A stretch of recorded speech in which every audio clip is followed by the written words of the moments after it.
안녕하세요. 저는 한도윤입니다. 이 이야기를 들어주시는 순간부터 저는 60년의 인생 중 가장 무거운 40년을 당신과 함께 나누게 됩니다. 이것은 제 이야기이면서 또한 우리 모두의 이야기입니다. 왜냐하면 모든 사람은 누군가를 사랑하고 누군가에게 미안했으니까요. 2025년 10월의 어느 날 밤, 저는 라디오를 켜다가 세상이 멈추는 경험을 했습니다. 그것은 죽음 같은 침묵이 아니라 40년을 시간 여행하는 것 같은 낯설고도 친숙한 충격이었습니다. 저는 요즘 라디오를 자주 듣습니다. 나이가 들수록 사람의 목소리가 얼마나 소중한지 알게 되거든요. 텔레비전처럼 눈을 자극하지 않으면서도 누군가의 이야기를 깊숙이 내 안으로 품을 수 있는 매체, 그것이 바로 라디오입니다. 그날도 저는 저녁 8시쯤 라디오를 켰습니다. 온종일 해양연구원 시절의 논문을 정리하느라 피곤했던 몸을 소파에 누이고 창밖의 도시 불빛을 바라보며 아파트 15층에서 서울의 야경을 보는 것도 이제는 일상이 되어버렸습니다. 하지만 저는 여전히 이곳이 어색합니다. 라디오 진행자의 목소리는 부드러웠습니다. 심야 라디오 프로그램 마음의 파도, 명확한 프로그램명입니다. 누군가의 사연을 받고 그것을 공중파에 태워보내는 시간. 저는 그 프로그램을 좋아했습니다. 왜냐하면 그곳에서는 누군가가 자신의 가장 큰 고민을 숨김없이 드러내니까요. 그리고 그 목소리를 들으며 저는 스스로를 위로받곤 했습니다. 나만 힘든 게 아니구나. 그런 느낌으로 그날따라 특별한 기획이 있다고 했습니다. 40년 전의 미스터리한 사건을 다시 들여다보는 시간. 1985년 태풍으로 인한 실종 사건. 라디오 진행자는 차분한 목소리로 사건의 개요를 설명했습니다. 1985년 8월 14일, 남해의 작은 어촌 마을에서 한 여인이 태풍 속에서 실종되었습니다. 당시 그녀의 약혼자는 자신도 그 바다에 있었다고 증언했으나 약혼자는 구조되고 그녀만 남겨졌습니다. 40년이 흘렀고 사건은 자연재해로 기록되었습니다. 하지만 오늘 밤 저희 프로그램에 한 통의 제보가 들어왔습니다. 저는 그 말에 크게 집중하지 않았습니다. 여느 사연처럼 흘려들으려 했습니다. 하지만 그 순간 스피커에서 흘러나온 목소리가 저를 멈추게 했습니다. 안녕하세요. 저는 1985년 그 바다에 있었던 사람입니다. 그날의 바다를 기억하시나요? 그 목소리, 마른 입술처럼 옛날스럽고 그러면서도 낯설게 변한 그 목소리. 저는 소파에서 벌떡 일어났습니다. 내 손이 떨렸습니다. 라디오 기기의 볼륨이 갑자기 크게 느껴졌습니다. 저는 당신을 찾고 있었습니다. 40년 동안 당신이 저를 찾듯이 저도 당신을 찾고 있었어요. 그날의 그 바다에서 우리는 서로 다른 선택을 했고 그 선택이 우리 둘 다를 변시켰습니다. 저는 라디오를 끄고 싶었습니다. 하지만 손이 움직이지 않았습니다. 발처럼 굳어버린 손가락으로는 아무것도 할 수 없었습니다. 저는 죽지 않았습니다. 하지만 누군가는 죽어야 했고 누군가는 죄책감 속에 살아야 했습니다. 그것이 사랑이라고 생각하셨나요? 아니면 처벌이라고 생각하셨나요? 목소리가 끝났습니다. 라디오 진행자가 다시 말했습니다. 발신자는 통화 직후 전화를 끊었습니다. 우리는 현재 이 인물의 신원을 파악하려고 노력 중입니다. 저는 라디오를 껐습니다. 그리고 한참을 움직이지 않았습니다. 윤혜진, 그것이 당신의 이름입니다. 윤혜진, 저는 그 이름을 40년 동안 마음 속으로만 불렀습니다. 아무에게도 말하지 않고 남들 앞에서는 절대 떨리지 않는 목소리로 이야기했습니다. 네, 그때 사고였습니다. 네, 당시로서는 구조 불가능했습니다. 예, 저는 평생 그 죄책감을 안고 살 준비가 되어 있습니다. 그렇게 스스로를 바꿔버렸습니다. 해양연구원이라는 직함 뒤에 숨었습니다. 바다를 연구한다는 것은 바다를 통제한다는 뜻이기도 합니다. 내가 제어하지 못한 그 바다에 대한 복수심 같은 것으로 가득 찼던 것 같습니다. 40년, 그것은 무엇인가요? 시간입니까? 아니면 형벌입니까? 저는 당신과의 약혼식 초대장을 몇 번이나 써내렸습니다. 이미 인쇄가 된 장인데도 계속 새로 써내려갔습니다. 마치 그것을 보내지 않으면 당신이 영영 사라지지 않을 것 같았습니다. 당신이 지금 이 세상의 어딘가에서 다른 이름으로 다른 생을 살고 있을 것 같았습니다. 절대 그럴 수 없다고 논리적으로 알고 있으면서도요. 그 밤 이후 저는 잠을 이루지 못했습니다. 침대에 누워 천장을 봤습니다. 천장의 그림자들이 움직였습니다. 마치 그 바다의 파도처럼 내 얼굴이 파도에 휩싸이려는 기억, 내 손이 누군가의 손을 놓치려는 기억, 그런 것들이 40년을 자고 일어난 무언가처럼 다시 제 눈을 떴습니다. 그 다음 날 저는 조카 정은서에게 전화를 했습니다. 정은서는 다큐멘터리 감독입니다. 어릴 적부터 뭔가를 기록하기를 좋아했던 아이. 저는 항상 그 아이를 보며 생각했습니다. 저 아이는 세상을 있는 그대로 본다. 내처럼 숨기지 않는다. 전화기 너머에서 정은서의 목소리가 들렸습니다. 삼촌, 안녕하세요. 무슨 일 있으세요? 저는 전화기를 들었다 놨다를 반복했습니다. 어떻게 말해야 할지 몰랐습니다. 조카에게 40년 전 약혼녀의 목소리를 라디오에서 들었다고 말할 수 있을까요? 이 친할아버지라고 생각하지 않을까요? 하지만 정은서는 항상 그랬습니다. 의심 없이 들었습니다. 삼촌, 저는 삼촌의 일을 모두 기록하고 싶어요. 이것이 제 다큐멘터리가 될 거예요. 그 바다로 같이 가요.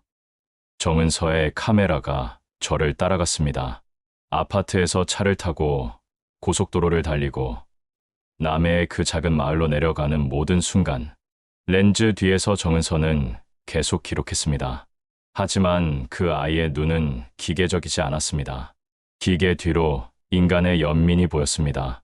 삼촌, 지금 무슨 생각하세요? 기억이 돌아오고 있다. 어떤 기억인가요? 삶 전체가 거짓이었나 싶은 기억. 정은서는 말하지 않았습니다. 다만 카메라를 계속 들었습니다. 라디오국에서 박성재를 만났습니다. 40대 후반의 남자. 깔끔한 스튜디오복을 입고 있었습니다.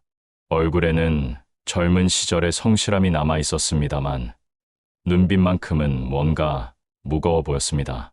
한도윤 선생님, 반갑습니다. 그분의 전화가 얼마나 충격적이셨을까 싶습니다. 누구시죠? 저는 박성재입니다. 이 프로그램의 PD이자 그 전화를 받은 사람입니다. 저는 박성재의 얼굴을 유심히 봤습니다. 어디선가 본 얼굴 같았습니다. 그것이 무엇인지 깨닫기까지는 그리 오래 걸리지 않았습니다. 당신의 아버지는? 박성재의 얼굴이 굳었습니다. 어떻게 아셨습니까? 1985년의 수사 기록, 그것을 본 것 아니신가요? 박성재는 한숨을 쉬었습니다. 제 아버지는 당시 남해 경찰서의 형사였습니다. 그분은 40년 동안 그 사건을 두고 고민했어요. 저는 그것을 알고 있었습니다. 왜냐하면 아버지는 밤마다 그것을 입으로 중얼거렸거든요. 뭐라고? 그날은 비였다. 명확한 증거가 아무것도 없었다. 그런데 난 왜 한 사람의 증언만 믿었을까? 정은서의 카메라가 박성재를 잡았습니다. PD의 얼굴에는 고백의 무게가 내려앉아 있었습니다. 제 아버지는 작년에 돌아가셨습니다. 장례식 직후 저는 그분의 일기를 발견했어요. 거기에는 그날의 사건에 대한 모든 것이 적혀 있었습니다. 뭐가? 그날 사건 현장에 세 사람이 있었다는 것. 그리고 그 중 한 사람, 그 여인 말이에요. 그녀가 사고가 아니라 의도적으로 스스로를 그 바다에 숨겼다는 것. 정원한 스튜디오가 흔들렸습니다. 아니, 정원한 것은 스튜디오가 아니라 제 정신이었나요? 제 정신이 흔들렸습니다. 1985년 8월 14일의 기억이 돌아왔습니다. 그것이 얼마나 정확한지 그 기억 속의 공기의 냄새까지 살아나는 것 같았습니다. 그날은 태풍이 왔습니다. 한반도를 관통하는 거대한 태풍. 기상청은 모두에게 외출을 자제하라고 했습니다. 하지만 우리는 그 바다로 나갔습니다. 두 사람이, 윤혜진, 당신이 정말 원한 것이 무엇이었습니까? 당신은 그 바다에서 도망쳤다고 박성재의 아버지 기록에 적혀 있었습니다. 도망. 그 단어는 무엇을 의미했을까요? 당신은 당시 서울의 한 재벌 집안의 딸이었습니다. 당신의 아버지는 해운업을 했고, 당신의 어머니는 당신이 원하지 않는 결혼을 강요하고 있었습니다. 나는 그것을 알고 있었습니다. 당신이 울며 말했던 것들을 기억합니다. 도윤이, 나는 저들의 꼭두각시가 되고 싶지 않아. 내 인생이 이미 정해진 것 같아. 내가 선택할 수 있는 게 아무것도 없어. 약혼, 결혼, 아이, 사망. 모든 게 정해졌어. 그날의 바다는 검었습니다. 태풍의 파도는 사람 하나쯤 집어삼키기에 충분했습니다. 우리는 그 바다 위에 있었습니다. 그리고 당신은 갑자기 말했습니다. 도윤아, 미안해. 정말 미안해. 하지만 나는 이 바다로 사라지고 싶어. 이 바다 너머의 어딘가로. 저는 당신의 손을 잡으려 했습니다. 하지만 당신은 손을 놓았습니다. 의도적으로. 그리고 그 파도 속으로 몸을 던졌습니다. 혜진! 저는 울었습니다. 그리고 물 속으로 뛰어들었습니다. 하지만 바다는 이미 당신을 삼켜버렸습니다. 구조대가 나타났습니다. 나는 건져졌습니다. 하지만 당신은 나오지 않았습니다. 경찰은 저를 조사했습니다. 박성재의 아버지, 당시의 형사 박인근, 그는 저를 쳐다봤습니다. 지금 상황을 설명해 보세요. 그녀는 태풍 때문에 실종됐습니다. 그게 전부입니까? 박인근은 저를 오래 바라봤습니다. 그것은 마치 제 영혼을 들여다보려는 듯한 시선이었습니다. 하지만 경찰은 저를 미치광이 취급했습니다. 충격으로 인한 이상 진술, 그렇게 기록되었습니다. 하지만 박인근은 알았습니다. 나는 뭔가를 숨기고 있다는 것. 그래서 그는 당시 사건 현장 사진을 꼼꼼히 살펴봤습니다. 박성재는 그 사진을 건넸습니다. 흑백 사진. 그 안에는 분명히 세 사람의 그림자가 있었습니다. 저, 윤혜진, 그리고 또 다른 누군가. 이것은 누구인가요? 모릅니다. 하지만 저는 알고 있었습니다. 그것이 누구인지. 그 사람은 우종기였습니다. 윤혜진의 약혼을 중단하라고 그녀의 아버지에게 강요했던 재벌의 아들. 당신이 거절한 그 남자. 우종기는 당신을 쫓아갔습니다. 그 바다로, 태풍 속으로. 그리고 그는 당신의 손을 잡으려 했습니다. 혜진아, 나랑 가자. 이건 미친 짓이야. 나를 놓아줘. 그 와중에 우종기는 바다에 빠졌습니다. 갑자기 물 속으로. 누군가가 밀었다고 나중에 박인근은 일기에 적었습니다.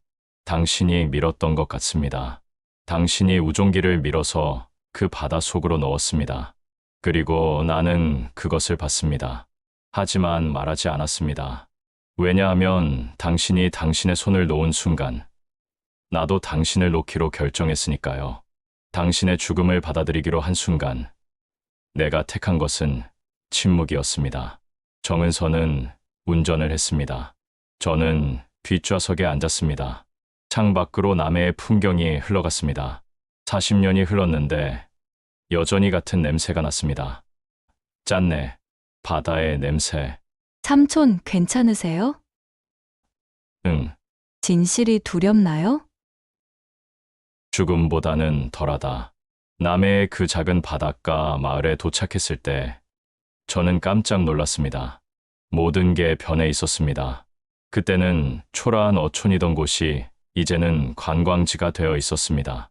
펜션, 카페, 해산물 음식점들이 가득했습니다. 하지만 바다는 같았습니다. 저는 그 바다를 바라봤습니다. 40년 전에 당신을 삼켰던 그 바다. 지금도 흘러가는 물결이 있고 흰 파도가 있었습니다. 박성재가 기록을 가져왔습니다. 박인근의 일기장. 그 안에는 다음과 같이 적혀 있었습니다. 1985년 8월 14일. 나는 그날 남해 경찰서에서 세 사건을 관리했다. 첫째, 태풍으로 인한 실종 사건. 둘째, 그 실종 사건의 목격자 확보 실패. 셋째, 양쪽 가족의 강력한 압박. 내가 본 것은 무엇인가? 그 사진 속의 세 번째 그림자는 무엇인가? 그날 우종기의 시신이 떠올랐다. 바다에서 건져진 시신 익사사. 그렇게 기록했다. 하지만 나는 그날 혜진의 얼굴에서 뭔가를 봤다. 그것이 두려움인지 해방감인지는 알 수 없지만 그것은 죄책감이 아니었다. 그리고 한도윤, 그 남자는 모든 죄책감을 혼자 안고 있었다. 마치 그것이 자신의 책임인 양. 내 조사는 불완전했다. 하지만 나는 그것을 완전하다고 기록했다. 왜냐하면 때로는 불완전한 진실이 완전한 거짓보다 사람들에게 더 필요하기 때문이다.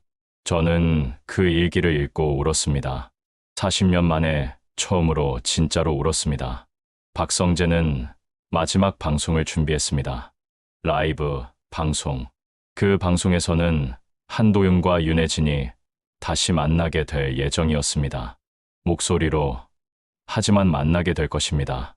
저는 스튜디오에 들어갔습니다. 정은서의 카메라가 계속 기록했습니다. 마이크가 제 앞에 있었습니다. 선생님, 준비되셨습니까? 저는 고개를 끄덕였습니다. 하지만 제 심장은 60대의 늙은 심장이 아니라 20대의 젊은 심장처럼 뛰고 있었습니다. 박성재가 말했습니다. 이제 시작하겠습니다. 마음의 파도, 특별 방송, 40년 만의 재회. 그리고 음악이 시작됐습니다. 파도 소리. 한도윤 선생님, 당신이 그 바다에서 본 것이 무엇입니까? 저는 말했습니다. 모든 것을 말했습니다. 당신과의 만남, 당신과의 약혼, 그 태풍의 밤, 당신이 내 손을 놓은 순간. 그리고 나는 당신을 놓지 않으려고 했지만 바다는 당신을 집어삼켰다는 거. 40년을 말했습니다. 그리고 마지막에 당신의 목소리가 들렸습니다. 도윤이, 그게 다였습니다. 두 글자의 내 이름. 하지만 40년이 그 두 글자에 담겼습니다. 나는 그 바다에서 도망쳤어. 죽는 게 아니라 도망. 새로운 이름으로, 새로운 장소에서 살았어. 그리고 40년을 혼자 살았어. 너처럼. 당신의 목소리는 늙어 있었습니다. 하지만 여전히 그 목소리는 나만의 음악이었습니다. 미안해. 정말 미안해. 하지만 감사해. 왜냐하면 너는 나를 원망하지 않았으니까. 너는 그냥 나를 사랑했으니까. 방송이 끝났습니다. 정은서가 카메라를 내렸습니다. 그리고 제 조카는 울고 있었습니다. 삼촌, 저는 조카를 껴안았습니다. 그리고 이제 비로소 깨달았습니다. 정은서가 왜 다큐멘터리 감독이 되었는지, 왜 계속 무언가를 기록하기를 원했는지, 그것은 아마도 진실을 숨기지 않겠다는 다짐이었을지도 모릅니다. 그 밤, 저는 다시 남해의 그 바다로 나갔습니다. 박성재와 정은서가 함께 했습니다. 파도가 밀려왔습니다. 그리고 밀려나갔습니다. 영원히 반복되는 그 움직임. 그것이 바다입니다. 박성재가 말했습니다. 아버지는 임종할 때 계속 이 말을 반복했습니다. 미안하다. 진실을 숨겼다. 제가 이 방송을 한 이유도 그 미안함을 어딘가에 전하고 싶었기 때문입니다. 정은서는 여전히 카메라로 바다를 기억하고 있었습니다. 그 아이는 웃고 있었습니다. 슬퍼할 때도 기쁠 때도 웃는 아이였습니다. 나는 물었습니다. 그 여인은, 혜진은 정말 이제 어디에 있는 건가? 박성재가 대답했습니다. 그것은 알 수 없습니다. 방송 후에 전화는 다시 걸려오지 않았습니다. 하지만 저는 생각합니다. 아마도 그녀는 지금 이 바다를 보고 있을 겁니다. 우리처럼. 2025년 10월의 그 밤, 나 한도윤은 60년 인생의 마지막 진실을 마주했습니다. 그것은 당신의 죽음이 아니었습니다. 그것은 당신의 탈출이었습니다. 그것은 나의 죄책감이 아니었습니다. 그것은 나의 선택이었습니다. 내가 당신을 놓기로 한, 그리고 그 바다가 빼앗지 않은 선택. 나는 40년을 내가 당신을 지키지 못했다는 죄책감 속에서 살았습니다. 하지만 사실은 다릅니다. 당신은 나로부터 도망친 것이 아니었습니다. 당신은 나를 구하기 위해 그 바다로 들어간 것입니다. 왜냐하면 나는 계속 묶여 있었으니까. 당신의 죽음이라는 거짓에 나는 평생을 바쳐 속죄해야 한다고 생각했습니다. 하지만 당신은 살아 있었습니다. 그리고 그 사실만으로도 나는 이제 자유로워질 수 있을 것 같습니다. 박인근의 일기는 계속됩니다. 혹시 내가 그 진실을 밝혔다면 어떻게 되었을까? 한도윤은 도살자가 되었을까? 윤혜진은 살인자가 되었을까? 우종기의 죽음은 어떻게 처리되었을까? 나는 판단했다. 불완전하게, 그리고 의도적으로. 왜냐하면 때로는 진실보다 인간이 더 중요하기 때문이다. 때로는 법보다 사랑이 더 중요하기 때문이다. 그리고 때로는 침묵이 가장 큰 용서이기 때문이다. 정은서의 다큐멘터리 그날의 바다에서는 완성되었습니다. 지난 3개월간 기록한 모든 것들이 영화제에 출품되었고 특별상을 받았습니다. 정은서는 상을 받으면서 말했습니다. 이 작품은 제 삼촌의 이야기이면서 동시에 우리 모두의 이야기입니다. 우리는 누군가를 잃고 누군가를 사랑하고 누군가를 용서합니다. 그 과정 속에서 때로는 진실보다 우리의 감정이 먼저 떨어집니다. 이 영화는 그것을 기록하는 것입니다. 기억하지 않으면 사라질 감정들을. 나는 극장의 뒷줄에 앉아 그것을 봤습니다. 정은서의 렌즈가 포착한 나 자신. 그것은 낯설었습니다.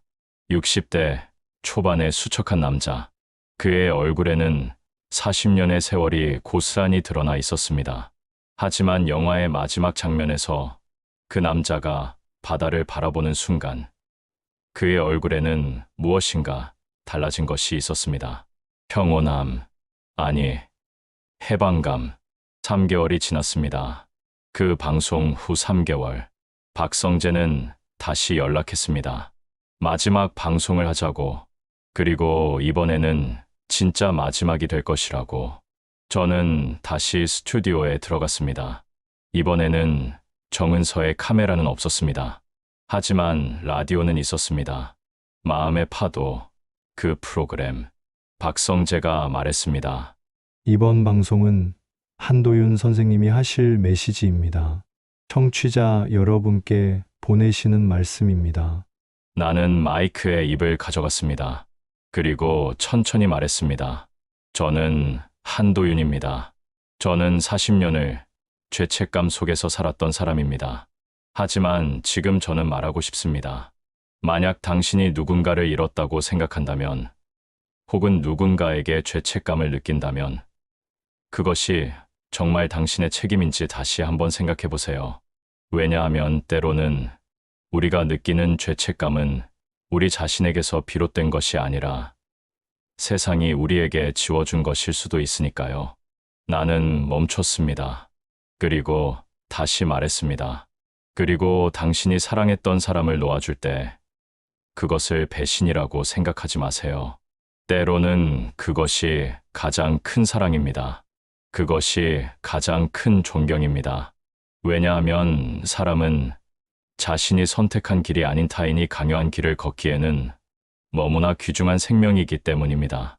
마이크는 꺼졌습니다. 그리고 정적이 흘렀습니다. 박성재가 말했습니다. 그리고 지금 한 통의 전화가 들어왔습니다.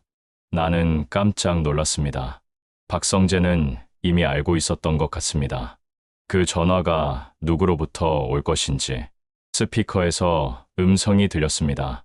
낮고 차분한 목소리, 60대 여인의 목소리.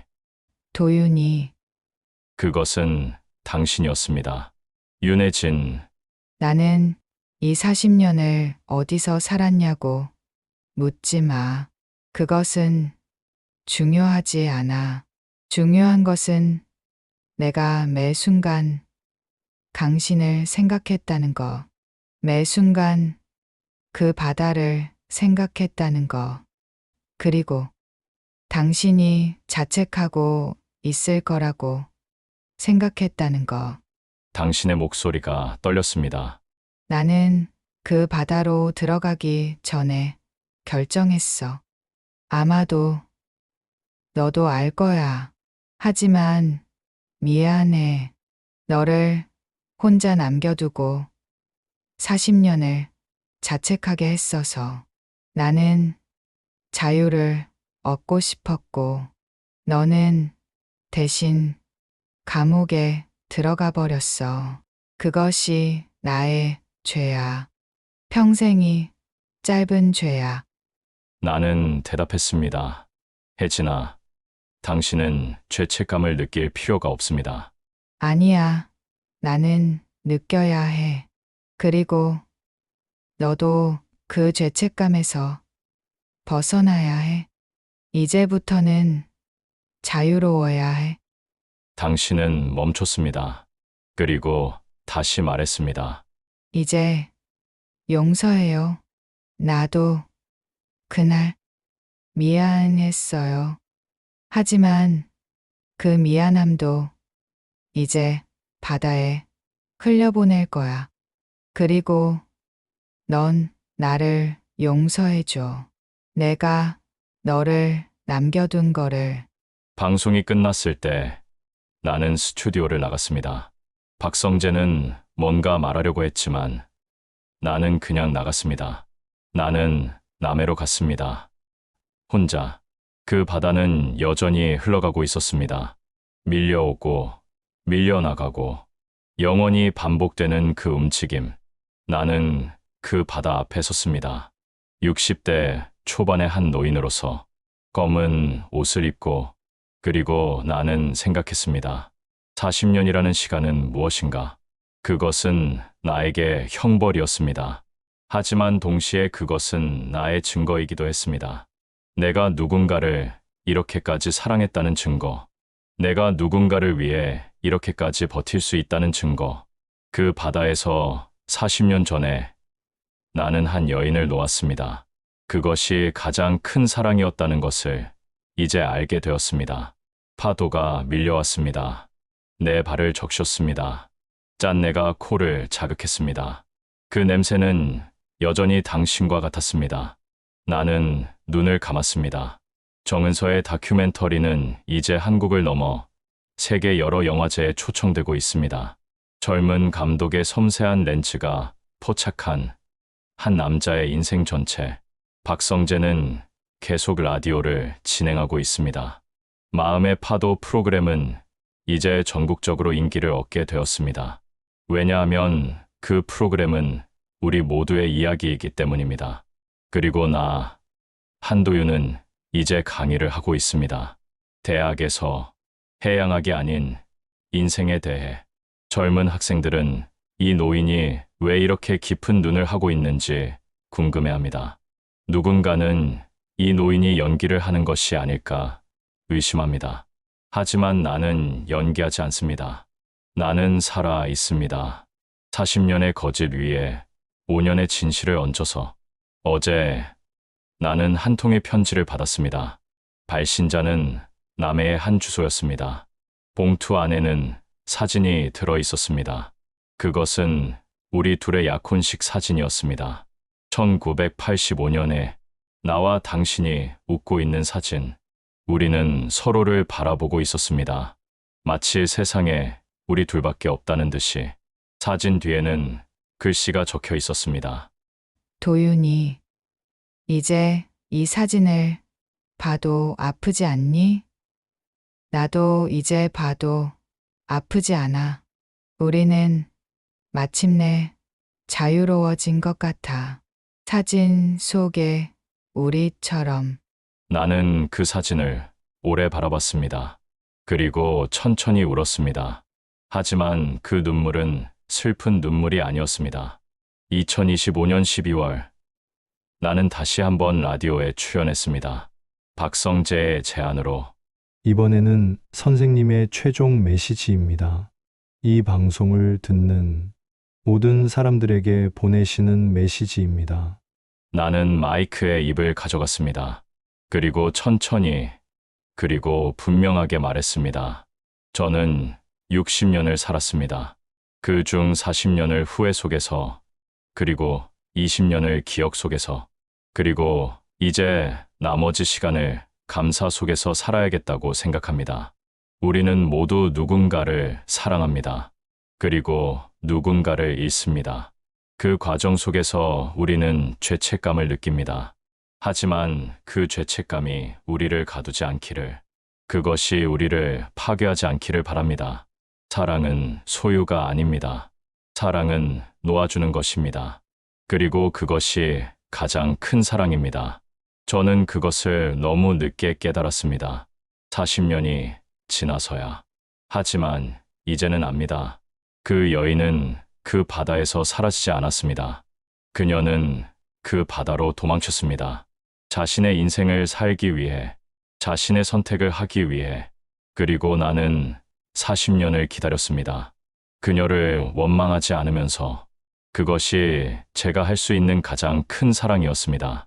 만약 당신도 누군가를 기다리고 있다면, 당신도 누군가에게 미안해하고 있다면, 이렇게 말씀드립니다.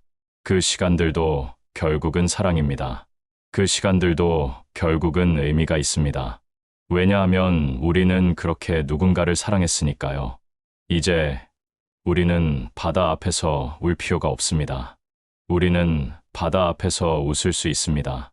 왜냐하면 바다는 우리의 눈물도, 우리의 웃음도, 우리의 사랑도 모두 안아주기 때문입니다. 바다처럼 저는 한도윤입니다. 그리고 저는 이제 살아 있습니다. 마이크가 꺼졌습니다. 스튜디오는 정적이었습니다. 그 정적 속에서 파도 소리가 들렸습니다. 누군가 그 음원을 틀었을까요? 아니면 제 마음에서 나는 소리일까요? 상관없습니다. 이제 저는 알겠습니다. 모든 것이 결국은 바다로부터 나오고 바다로 돌아간다는 것을, 모든 것이 이 거대한 흐름의 일부라는 것을, 그리고 그 안에서 우리의 사랑도, 우리의 슬픔도, 우리의 기억도 모두가 동등하게 같이 있다는 것을. 2026년 봄, 한 남자가 다시 그 바다를 찾아갔습니다. 혼자가 아니라 조카와 함께. 정은서는 이제 카메라를 들지 않았습니다. 그저 삼촌의 손을 잡고 있을 뿐이었습니다. 삼촌, 이제 아프지 않나요? 한도윤은 대답했습니다. 응, 이제는 아프지 않다. 이제는 그냥 그리울 뿐이다. 그리움은 괜찮아요? 응, 그리움은 좋다. 왜냐하면 그리움은 사랑의 증거니까. 파도가 밀려왔습니다. 한도윤은 그 바다를 바라봤습니다. 40년 전에 자신이 놓아줬던 여인, 그녀는 지금 어디에 있을까요? 아마도 어디선가 행복하게 살고 있을 겁니다. 아마도 누군가를 만났을 수도 있습니다. 상관없습니다. 왜냐하면 사랑이란 상대방의 행복을 바라는 것이기 때문입니다. 그리고 한도윤은 60년의 삶 속에서 마침내 깨달았습니다. 그가 놓아줬던 것은 그 여인이 아니었습니다. 그가 놓아줬던 것은 자신의 죄책감이었습니다. 그리고 그것이 바로 사랑입니다. 바다의 파도처럼 끝도 없이 밀려왔다 밀려나가는 그것. 그것이 사랑입니다.